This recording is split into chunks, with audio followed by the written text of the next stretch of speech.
like a, wait, hold on. Can you see this bird? Oh. How do I start this video? Hi, I'm Mo. Some of the videos that I love on BookTube are when a booktuber goes back and looks at previous videos and makes comments on them. I love to see when a booktuber, you know, checks if they've read all their TBR, or if they followed up on their New Year's goals, or if they read all the books they said they were going to read for this, that, or the other thing.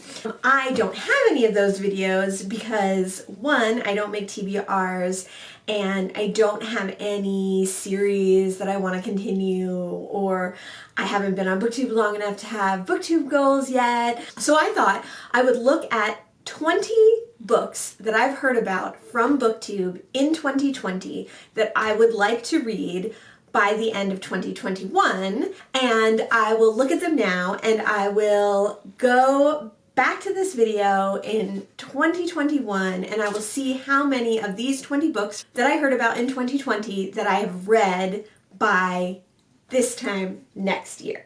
I know I say this all the time, but I don't buy new books, I only buy used books, so it's going to be a challenge for me to get a lot of these books because a lot of these books have just recently come out in late 2020, or, you know, they're a little bit more niche, so they maybe are not going to show up in thrift stores or things like that. Another thing is, I don't really know a lot about these books. I am just going to go over the list and kind of give you like what I think they're about. I've put these books on my Goodreads want to read shelf, so I'm gonna go through my list and I'm going to tell you the book and I'm going to tell you what I think it's about, and then hopefully we'll get through all 20 books and we'll see next year what I read from this list.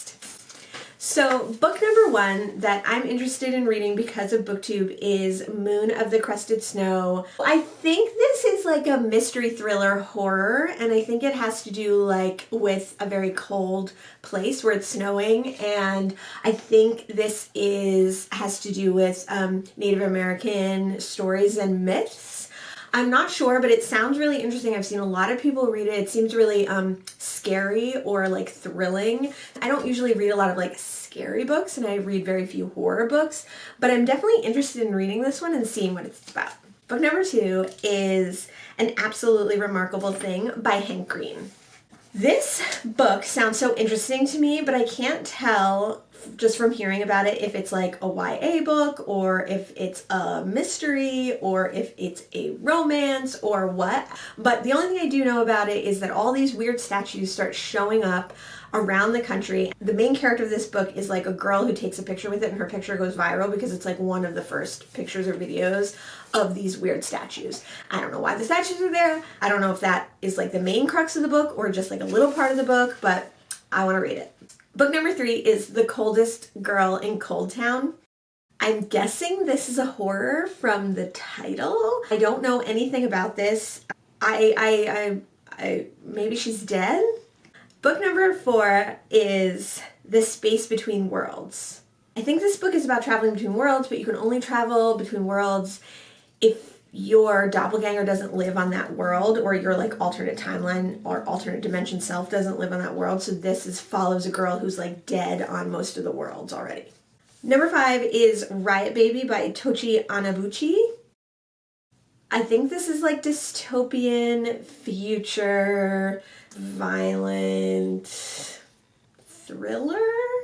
Number six is The Southern Guide to Slaying Vampires. This one I hear a lot about right now. It's really popular. I think it just came out. And this is definitely about a group of people in the South, I believe they're mostly women, who start a book club and then like reading about vampire books and reading about like horror books, and then weird things start happening in their town. And Grady Hendrix talks about like how this was like his mother, I guess. Like this book is based on his mother. The next book is The Water Cure by Sophie McIntosh. This one, I believe, is about a family who lives on a remote island. The dad has like secreted the girls away because he knows that like the male society is really terrible and the patriarchy is really terrible. I guess people like maybe will come to the island or wash up on the island, and how they have to like deal with learning about the outside world. Number 8 is a book that I have heard a lot about on BookTube this year, and it seems really scary for multiple reasons. I think it is qualified as horror, but I think it's more like real life atrocities kind of horror, but also supernatural, but also alternate reality, but also alternate history, which is Ring Shout by P. Jelly Clark. This book is a kind of alternate retelling of the Ku Klux Klan and how the KKK is not just horrible people, but actually like aliens, and then there are people who like fight the aliens, I think. Number 9 is The Strange Case of the Alchemist's Daughter. This one Meg with Books really loves, and it just seems like a fun YA adventure. It is like the daughters of classic sci-fi characters all get together and solve mysteries. Number 10 is The Bone Houses. I haven't heard as much about this one, but I really like the cover, and it seems like it is kind of like a dystopian, like I don't know if it's set in a different world or if it's set in our world but under different circumstances, where a small village has to like create bone houses to keep like a monster at bay. Like it's a closed community and you don't know why they're doing this thing that they're supposed to be doing. And then one person's like, do we really need to do this thing? Or is this all like, can this all be prevented? And so it's about that person like seeing if they can save the town. Number 11 is a nonfiction. I think it's the only nonfiction on this book, but it's called 84 Charing Cross Road, and it is by Helen Haniff. And this book is about a book lover who can't find the books that she's looking for in a specific place in the world. I think it's upstate New York. So she starts communicating with a bookstore in England at 84 Charing Cross Road, I assume. And she ends up having like a relationship with this bookstore and the people in this bookstore through letters. I believe it's got something to do with loving books, and it's probably all written in letters if I had to guess. Number 12 is another of the YA books on this list, which I'm not a huge YA fan, but it is Darius the Great Is Not Okay, love story, and I believe has to do with a little bit of like racism and someone from a Middle Eastern, I'm guessing, culture, and how they as a young man have to deal with both being gay and being from a different culture in the United States. All these books I'm just going off of like the vague notion that I have from listening to other booktubers, so that could be totally wrong. I'll be interested if I get to read it in 2021 to find out how wrong I was. Book number 13 that I'm interested in reading because I saw it on BookTube is When No One Is Watching, which is a mystery thriller by a romance author, Alyssa Cole, about gentrification, and it takes place in Brooklyn, which you know I love books that take place in Brooklyn. It is about a young woman who is seeing the gentrification and fighting gentrification in her Brooklyn neighborhood, but then she starts to realize that people are not just leaving or getting pushed out, they are actually like disappearing and perhaps being murdered. The next book is also a book about New York. It is The City We Became by N.K. Jemisin, and I have heard a lot about this book. This is one of the first books that I kept seeing on BookTube, and people kept talking about it. It seems very polarizing. I got totally distracted. There was a cardinal outside. I hope I got some footage of it, but who knows? That's the problem with filming by the window, right? People who love N.K. Jemisin and who love the 5th season tend to, it seems, love it.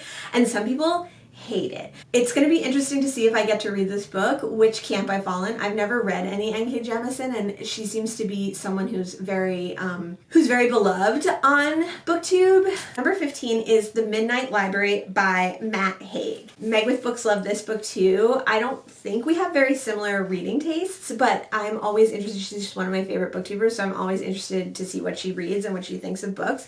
This one seems like it is someone who dies And instead of going to heaven or hell or eternal rest, they are put in a library. In this library is like maybe all the potential stories of everyone ever, and then she has to solve her death life dilemma problems by going around and helping people.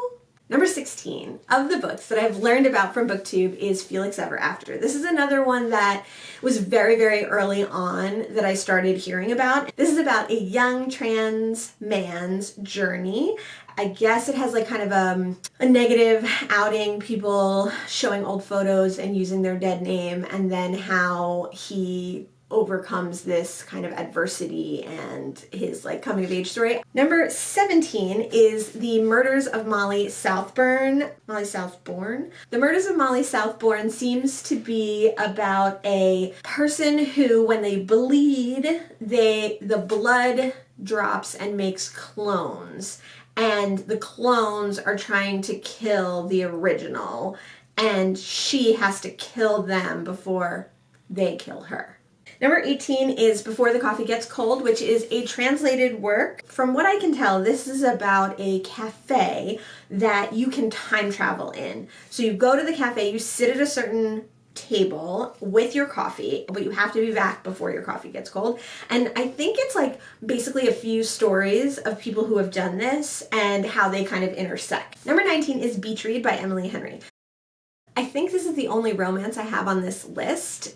I have mixed feelings about it. I guess it's about two people who are vacationing who are both writers. They're vacationing at a beach house and they swap genres. They're both struggling from writer's blocks and write in each other's style to get out of their writing slump, and then I guess they fall in love. That's the romance part. And then the last book that I've heard about from BookTube in 2020 that I would like to read in 2021 is The House on the Cerulean Sea, which I believe, again, is a young adult novel. It's about a man. He's a social worker that visits orphanages that are about mystical creatures / beings. He finds this kind of ragtag misfit crew of orphans, and he falls in love with them, and I think he falls in love with the person who runs the orphanage. That's all I know about that book. Do you have any books that you heard about in 2020 that you want to read in 2021? Do you have any books that you only have heard about on BookTube that you're planning on reading? Leave a comment down below. If you subscribe now, in 12 months, hopefully you'll see the reaction video to this. Thanks.